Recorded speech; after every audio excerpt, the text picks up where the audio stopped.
ଏକ ନମ୍ବର। ଦର୍ଶକ ବନ୍ଧୁ, କ'ଣ ଆପଣମାନେ ଜାଣିଛନ୍ତି କି ଯେଉଁ ନାରୀ ସ୍ୱାମୀଙ୍କୁ ଦେବତା ଭଳି ପୂଜା କରେ ଏବଂ ମନ ଜାଣି ସେବା କରେ ତାକୁ ସର୍ବଦା ଦେବାଦେବୀଙ୍କର ଆଶୀର୍ବାଦ ମିଳିଥାଏ। 2 ନମ୍ବର। ଯେଉଁ ମହିଳାମାନଙ୍କର ନାକର ଅଗ୍ରଭାଗରେ କଳାଜାଇ ଦେଖାଯାଏ ସେହି ମହିଳା ସୌଭାଗ୍ୟବତୀ ହୋଇଥାନ୍ତି। 3 ନମ୍ବର। ଯେଉଁ ମହିଳାମାନଙ୍କର କପାଳରେ କଳାଜାଇ ରହିଥାଏ ସେହି ପ୍ରକାର ମହିଳାମାନେ ଧନବାନ ଓ କୀର୍ତ୍ତିବାନ ସ୍ୱଭାବର ହୋଇଥାନ୍ତି। 4 ନମ୍ବର। ଯେଉଁ ମହିଳାମାନଙ୍କର ନାକ ଚେପଟା ସେହି ପ୍ରକାର ମହିଳାମାନେ ବୁଦ୍ଧିମତୀ ଓ ଗୁଣମତୀ ହୋଇଥାନ୍ତି। 5 ନମ୍ବର। ଦର୍ଶକ ବନ୍ଧୁ, ଆପଣମାନେ ଦେଖିଥିବେ ଯେଉଁ ମହିଳାମାନଙ୍କର ଚାଲି ହାତୀ ଚାଲିଲା ପରି ଝୁଲି ଝୁଲି ଚାଲୁଥାନ୍ତି ସେହି ମହିଳାମାନେ ସୌଭାଗ୍ୟଲକ୍ଷ୍ମୀ ଓ ସୌଭାଗ୍ୟବତୀ ହୋଇଥାନ୍ତି। 6 ନମ୍ବର।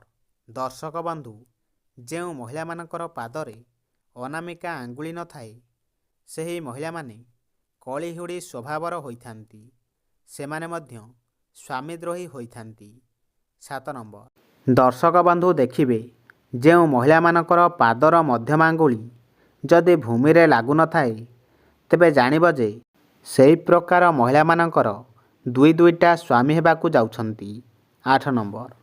ଦେଖିବେ ଯେଉଁ ମହିଳାମାନଙ୍କର ପାଦ ଚିକ୍କଣ ନଖ ତମ୍ବା ରଙ୍ଗ ପରି ତଳିପାଦରେ ମାଛ ଆଙ୍କୁଶ ଓ ଚକ୍ର ଚିହ୍ନ ଥାଏ ସେମାନେ ସାକ୍ଷାତ ମା ଲକ୍ଷ୍ମୀଙ୍କ ସଦୃଶ୍ୟ ହୋଇଥାନ୍ତି। 9 ନମ୍ବର। ଦେଖିବେ ଯେଉଁ ମହିଳାମାନଙ୍କର କାଣି ଆଙ୍ଗୁଠି ଭୂମିରେ ଲାଗେ ନାହିଁ ସେହି ମହିଳା ପ୍ରଥମ ବିବାହିତ ସ୍ୱାମୀଙ୍କୁ ବିନାଶ କରେ। ବିଧବା ପରେ ଯଦି ପୁଣି ସେ ବିବାହ କରେ ତେବେ ଦ୍ୱିତୀୟ ସ୍ୱାମୀଙ୍କୁ ମଧ୍ୟ ବିନାଶ କରିଦିଏ। 10 ନମ୍ବର। ଯେଉଁ ମହିଳାମାନଙ୍କର ଗୋଇଠି ଓ ପାଦ ଅଳ୍ପ ଉଚ୍ଚ ଥାଏ ଓ ପାଦ ତଳେ ଚକ୍ରମାଛ ଓ ପଦ୍ମ ଓ ଲଙ୍ଗଳ ଚିହ୍ନ ଥାଏ ସେହି ମହିଳାମାନେ ରାଜପତ୍ନୀ ହୋଇଥାନ୍ତି। ନଜର କରିବେ। 11 ନମ୍ବର। ଦେଖିବେ ଯେଉଁ ମହିଳାମାନଙ୍କର ମଥାରେ ଲୋମ ଏବଂ ଶିରା ଦେଖାଯାଏ ସେମାନେ ଆଜୀବନ ରୋଗିଣୀ ହୋଇଥାନ୍ତି। 12 ନମ୍ବର। ଯେଉଁ ମହିଳାମାନଙ୍କର କେଶ କୁଞ୍ଚୁକୁଞ୍ଚିଆ ଦେଖିବେ କେଶଗୁଡ଼ିକ ସୂକ୍ଷ୍ମ ଓ ଅତ୍ୟନ୍ତ ଚିକ୍କଣ ସେମାନେ ସୌଭାଗ୍ୟବତୀ ହୋଇଥାନ୍ତି। 13 ନମ୍ବର। ଦର୍ଶକ ବନ୍ଧୁ, ଯେଉଁ ମହିଳାମାନଙ୍କର କେଶ ଘନ କଳା ଓ କୁଞ୍ଚୁକୁଞ୍ଚିଆ ସେମାନେ ସର୍ବଦା ଜୀବନରେ ସୁଖ ଭୋଗ କରିଥାନ୍ତି। ତାଙ୍କ ଜୀବନରେ ଦୁଃଖ ବହୁ ଦୂରରେ ଥାଏ। 14 ନମ୍ବର। ଯେଉଁ ମହିଳାମାନଙ୍କର କେଶ ଲମ୍ବା ନ ହୋଇ ଛୋଟ ଛୋଟ ଓ ସରୁ ସୁନ୍ଦର ଦେଖାଯାଉଥିବ ଦେଖିବେ ସେହି ପ୍ରକାର ମହିଳାମାନେ ରାଜକନ୍ୟା ହୋଇଥାନ୍ତି ଏବଂ ଭାରି ଭାଗ୍ୟବାନ ହୋଇଥାନ୍ତି। 15 ନମ୍ବର। ଯେଉଁ ମହିଳାମାନଙ୍କର ଲମ୍ବା କେଶ ଓ ଚିକ୍କଣ ହୋଇଥାଏ ସେହି ମହିଳାମାନେ ପୁରୁଷଙ୍କ ପାଇଁ ସୌଭାଗ୍ୟବତୀ ହୋଇଥାନ୍ତି। 16 ନମ୍ବର। ଦର୍ଶକ ବନ୍ଧୁ ଦେଖିବେ ଯେଉଁ ମହିଳାମାନେ ପ୍ରତ୍ୟେକ କଥାରେ ହୋ ହୋ ହୋଇ ହସନ୍ତି ସେହି ପ୍ରକାର ମହିଳାମାନଙ୍କର ଚରିତ୍ର କେବେ ବି ଭଲ ହୋଇନଥାଏ। ଏଭଳି ମହିଳାମାନଙ୍କଠୁ ସର୍ବଦା ଦୂରେଇକି ରୁହନ୍ତୁ। 17 ନମ୍ବର। ଯେଉଁ ମହିଳାମାନେ ହସିଲା ବେଳେ ତାଙ୍କ ଶରୀର ଥରୁଥାଏ ସେହି ମହିଳାମାନେ ସୌଭାଗ୍ୟବତୀ ହୋଇଥାନ୍ତି। 18 ନମ୍ବର। ଯେଉଁ ମହିଳାମାନେ ହସିଲା ବେଳେ ସେମାନଙ୍କର ଦାନ୍ତ ବାହାରକୁ ଦେଖାଯାଏ ନାହିଁ ସେମାନେ ଅତି ସୁଖୀ ଅଟନ୍ତି। 19 ନମ୍ବର। ଦେଖିବେ ଯେଉଁ ମହିଳାମାନେ ମୁଣ୍ଡରେ ଗୋଟିଏ ସରଳ ରେଖାରେ ସିନ୍ଥି କାଟିଥାନ୍ତି ସେହି ମହିଳାମାନେ ଐଶ୍ୱଲକ୍ଷଣୀ ହୋଇଥାନ୍ତି। 20 ନମ୍ବର। ଦେଖିବେ ଯେଉଁ ମହିଳାମାନେ ହସିଲେ ଦୁଇ ଗାଲରେ ଗାତ ଭଳି ଦେଖାଯାଏ ସେହି ମହିଳାମାନେ ଲମ୍ପଟି ହୋଇଥାନ୍ତି। ଏଭଳି ମହିଳାମାନଙ୍କଠୁ ସର୍ବଦା ଦୂରେଇ ରୁହନ୍ତୁ। ଆପଣଙ୍କର ମଙ୍ଗଳ ହେବ। 21 ନମ୍ବର। ଯେଉଁ ମହିଳାମାନେ କଣେଇ କଣେଇ ଅନାଇ ମୁରୁକି ମୁରୁକି ହସୁଥାନ୍ତି ସେହି ମହିଳାମାନେ ସର୍ବଦା ଅନ୍ୟ ପୁରୁଷଙ୍କ ପ୍ରତି ଆକୃଷ୍ଟ ଥାନ୍ତି। 22 ନମ୍ବର। ଯେଉଁ ମହିଳାମାନେ ହସି ହସି କଥା କହିଲା ବେଳେ ତାଙ୍କର ଆଖି ବିଲେଇ ପରି ଦେଖାଯାଏ ସେହି ମହିଳାମାନେ ବହୁତ କାମିକା ଅଟନ୍ତି। 23 ନମ୍ବର।